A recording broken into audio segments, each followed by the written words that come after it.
सभी को नमस्कार। मैं अपनी राजा और आप देख रहे हैं इन्वेस्ट स्मार्ट, एक ऐसा शो जहां हम आपके पैसे, आपकी बचत और आपके निवेश से संबंधित सभी चीजों के बारे में बात करते हैं।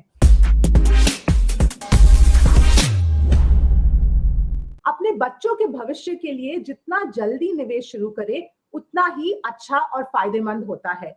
लेकिन ये प्रोसेस शुरू कैसे करें, कब शुरू करें, कहां पर निवेश करें, इन सब सवालों का जवाब देने के लिए हमारे साथ जुड़ रहे हैं विरल भट्ट। विरल, शुक्रिया हमारे साथ जुड़ने के लिए और हमारे शो पर आने के लिए। सबसे पहले मैं आपसे पूछना चाहूंगी, ये जो पूरा प्रोसेस है इसे कब शुरू करना चाहिए? शुक्रिया अवनी, आपने शो पे बुलाया मुझे।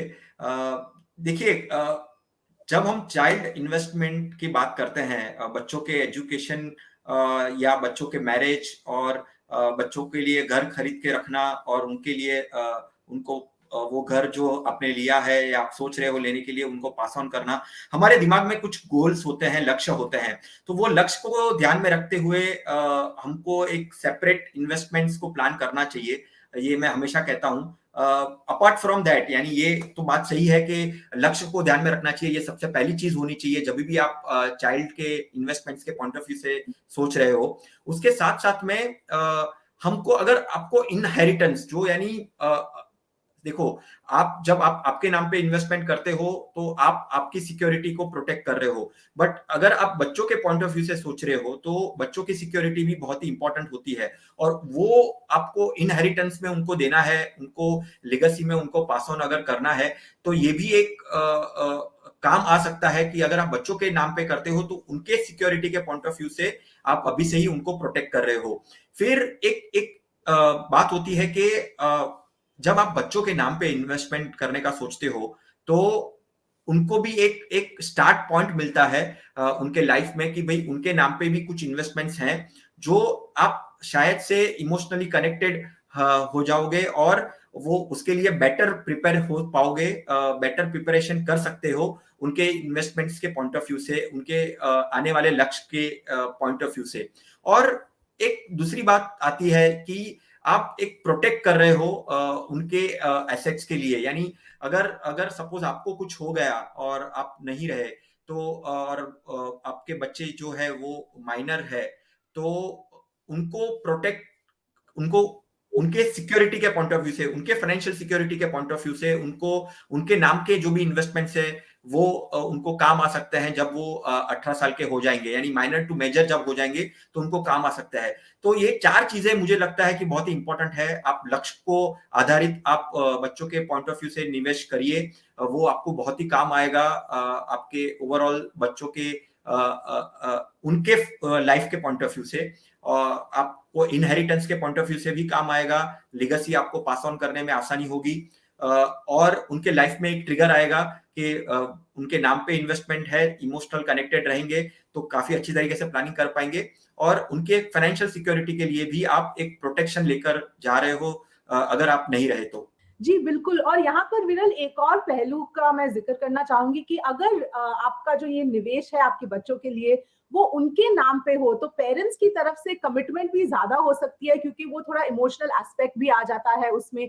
कुछ भी रीजन के लिए विथड्रॉ करना है तो 2 बार सोचकर ही फिर विथड्रॉ करेंगे, और ये वो डेडिकेशन और डिसिप्लिन के लिए बहुत इंपॉर्टेंट है। सही कहा अवनी। देखिए, अनुमान ये देखा गया है कि जनरली जब हम कभी भी कोई इन्वेस्टमेंट करते हैं हम लक्ष्य को ध्यान में नहीं रखते हैं और फिर मैं वहां पे वो भटकना आ जाता है और मैं मेरे इन्वेस्टमेंट्स को विड्रॉ कर देता हूं जब भी कोई ऐसी कंसर्न रेज होती है।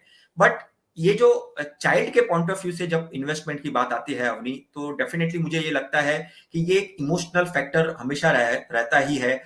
जब हम कहते हैं उनको कि नहीं, आपको बच्चों के लिए, उनके हायर स्टडीज के लिए, उनके मैरिज के लिए या और कोई उनके जरूरत के लिए आपको पैसे की जरूरत, इतने पैसों की जरूरत लगेगी, और जब वो उनको समझ में आता है, जब वो रियलाइजेशन होता है कि अगर मुझे इतने पैसों की जरूरत पड़ेगी और मैं सिर्फ उसके लिए ही वो इन्वेस्टमेंट करता हूं, तो शायद से वो इमोशनल एक बिहेवियर जो होता है, इमोशनल फैक्टर जो होता है वो पिक्चर में आता है यहाँ पे, और वो काफी हद तक वो इन्वेस्टमेंट के साथ लगे हुए रहते हैं। और जब वो मैच्योरिटी की टाइम आता है या जब वो लक्ष्य हासिल करने की बात आती है तभी ही वो पैसे निकलते हैं।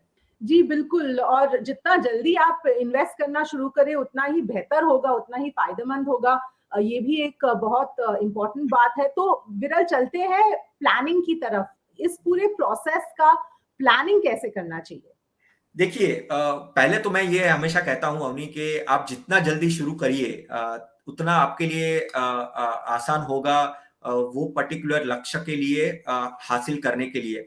और सेम बात यहाँ पे भी लागू होती है। हम जब चाइल्ड इन्वेस्टमेंट की बात करते हैं, मान के चलिए आप 1 साल का आपका बच्चा है और उसके लिए आपको प्लानिंग करने की शुरुआत करनी है। तो मैं यहाँ पे एक एग्जांपल देना चाहूंगा उन्हीं के, सपोज मान के चलिए आपने बच्चा 1 साल का है और आपने म्यूचुअल फंड की बात करते हैं यहाँ पे कि म्यूचुअल फंड में अगर आपने SIP सिस्टमेटिक इन्वेस्टमेंट प्लान शुरू कर दिया, 1 साल की एज है और उसको आपको 18 ईयर्स तक, जब से वो माइनर है और आप वो मेजर बन रहा है, 18 ईयर्स का हो रहा है, तब तक आपने 5,000 की SIP रेगुलर आप करते रहे, तो अगर मैं अनुमान 12% भी यहाँ पे 12% के पेज से अगर आपका इन्वेस्टमेंट ग्रो होता है, यहाँ से बढ़ता है, तो कम से कम 38 लाख आप जमा कर पाएंगे आप जब बच्चा 18 साल का होगा।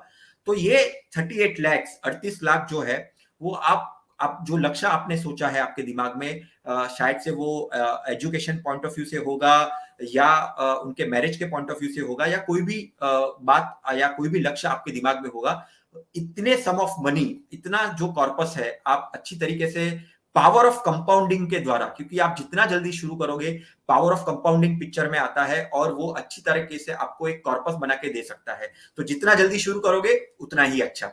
जी बिल्कुल।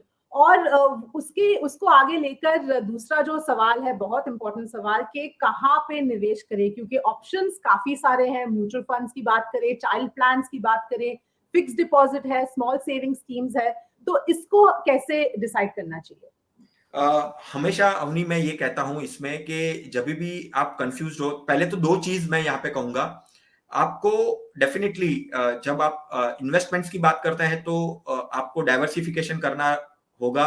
डाइवर्सिफिकेशन के साथ कोई एक एसेट्स में नहीं, बट एसेट्स ऑफ इन्वेस्टमेंट, जैसे प्रोबेबली वो FDs हो गए या आपके इक्विटी म्यूचुअल फंड्स हो गए या यानी डेट इंस्ट्रूमेंट हो गए या तो इक्विटी इंस्ट्रूमेंट हो गए। साथ साथ में आपको और एक बात को ध्यान में रखनी है कि आपको बाइफरकेशन गोल्स के हिसाब से करना है। या तो जो भी है आपके गोल्स, आप उसको पहले नोट डाउन करिए। शायद से वो बच्चों के एजुकेशन के पॉइंट ऑफ व्यू से हो सकते हैं या बच्चों के शादी के पॉइंट ऑफ व्यू से हो सकते हैं, और साथ में दोनों के लिए अलग अलग इंस्ट्रूमेंट आप रख सकते हैं। या तो आप एसेट क्लास को बाइफरकेशन में भी ला सकते हैं, इक्विटी और डेट रखिए। आप म्यूचुअल फंड में इक्विटी के पॉइंट ऑफ व्यू से आप इन्वेस्टमेंट कर सकते हैं और डेट के पॉइंट ऑफ व्यू से सुकन्या समृद्धि हो गया या आपका PPF हो गया, ये ऐसे कुछ प्रोडक्ट्स आप बाइफरकेशन कर कर आप स्टार्ट कर सकते हैं आपके चाइल्ड के पॉइंट ऑफ व्यू से जब आप इन्वेस्टमेंट प्लान कर रहे हो। जी बिल्कुल। और कुछ एडवाइस आप दे सकते हैं कि कितना इक्विटी में होना चाहिए, कितना डेट में होना चाहिए? देखिए अवनी, इसमें भी एक बात आती है। जैसे अगर आप सपोज जितना जल्दी स्टार्ट करते हो, मान के चलिए आपने बच्चा 1 साल का है और आपने इन्वेस्टमेंट स्टार्ट कर दिया, तो आपका जो इक्विटी कंपोनेंट है, इक्विटी म्यूचुअल फंड्स की मैं बात कर रहा हूं यहाँ पे, इक्विटी म्यूचुअल फंड्स का कंपोनेंट आपको कम से कम 70 से 80% रखना है। 70 to 80% आपको एलोकेशन इक्विटी के तरफ रखना है। और सिमिलरली पोर्टफोलियो को डाइवर्सिफाइड करने के लिए, पोर्टफोलियो अगर मार्केट वॉलेटाइल होता है तो पोर्टफोलियो को कुशन देने के लिए, और जैसे हमने बात की कि हम इमोशनली कनेक्टेड होते हैं, हम एक फिक्स्ड अमाउंट माइंड में लेकर चलते हैं कि इतना तो कॉर्पस बनना ही चाहिए।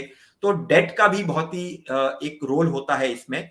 तो 20 to 30% आपको डेट का एलोकेशन रखना है और 70 to 80% आपको इक्विटी का एलोकेशन रखना है जब आप जल्दी शुरू करते हैं। मान के चलिए 1 या 2 साल के एज के पॉइंट ऑफ व्यू से आप स्टार्ट करते हैं आपके बच्चों की। अगर आप लेट हो गए, आज आप हमारा एपिसोड देख रहे हैं और आपको रियलाइजेशन होता है कि हमको शुरू करना है, तो आपका डेट का एलोकेशन थोड़ा ज्यादा होना चाहिए, क्योंकि ऐसा पॉसिबल है कि 12 साल या 14 साल की उम्र में, बच्चों की उम्र में आप शुरुआत कर रहे हो और गोल जो है वो 16 या 18 साल में आने वाला है, तो आपके पास ज्यादा साल नहीं है। कॉर्पस खड़ा करने के लिए, तो वो टाइम पे आपको डेट का कॉर्पस ज्यादा रखना है। कम से कम 60 से 70% आपको डेट रखना है और 30 से 40% आपको इक्विटी रखना है। जी बिल्कुल विरल, दूसरी बात मैं आपसे पूछना चाहूंगी कि सेबी ने कुछ ही दिन पहले ये पूरा प्रोसेस, म्यूचुअल फंड्स में इन्वेस्ट करने का प्रोसेस थोड़ा आसान बना दिया है पेरेंट्स के लिए, तो इस प्रोसेस के बारे में अगर आप समझा सकें। देखिए, इसमें सेबी ने बहुत बार चेंजेस भी लाए हैं। पहले की अगर मैं रूल की बात करूं तो उन्होंने पहले लीगल गार्डियन के नाम यानी पेरेंट के नाम पे आप इन्वेस्टमेंट कर सकते थे। फिर उन्होंने रूल चेंज किया और उन्होंने रखा कि बच्चों के नाम पे ही बैंक अकाउंट होना चाहिए और बच्चों के नाम पे ही आप जब आप निवेश कर रहे हो तो उनका अकाउंट नंबर, अकाउंट में नाम कंपलसरी होना चाहिए। फिर वो रूल चेंज करते हुए थोड़े दिन पहले ही उन्होंने रूल चेंज करके आप गार्डियन, लीगल गार्डियन और पेरेंट्स के नाम पे आप डेफिनेटली इन्वेस्टमेंट कर सकते हो। बट यहाँ पे ध्यान में रखने वाली बात यह है कि जब आप उसको मैच्योर कर रहे हो, मान के चलो आप 18 साल का बच्चा हो गया और आप मैच्योर कर रहे हो, तभी कंपलसरी उनके नाम पे ही बैंक अकाउंट होना चाहिए। तो आपको जो केवाईसी की फॉर्मेलिटीज आपको करनी पड़ेगी, वापस पेरेंट का नाम निकालना पड़ेगा और बच्चों का नाम ही वहां पे बैंक अकाउंट में होना चाहिए, फिर ही आप विड्रॉ कर सकते हो। और इसमें एक सिर्फ बात ध्यान में रखनी है अवनी के लोगों को कि ये ऐसा भी पॉसिबल हो सकता है कि जो गोल के पॉइंट ऑफ व्यू से आपने निवेश किया होगा वो शायद से भटक सकता है और बच्चे शायद से, क्योंकि कंट्रोल बच्चे के नाम पे आ जाएगा, तो बच्चे शायद से वो गोल को ध्यान में ना रखते हुए वो स्पेंड अपने तरीके से वो कर सकते हैं। तो ये बहुत ही सोचने वाली बात है। आप डिसिप्लिन रहिए। आप ना इन्वेस्टमेंट डेफिनेटली आप आपके नाम पे यानी लीगल गार्डियन के नाम पे जॉइंट अकाउंट में अगर आपको नहीं रखना है तो लीगल गार्डियन में नाम कर सकते हैं। बट जब विड्रॉ करना है 18 साल के बाद, 18 साल या 18 साल के बाद उनके नाम पे ही बैंक अकाउंट होना चाहिए और वो पैसा उनके अकाउंट में ही जाएगा, उनके नाम के अकाउंट में ही जाएगा।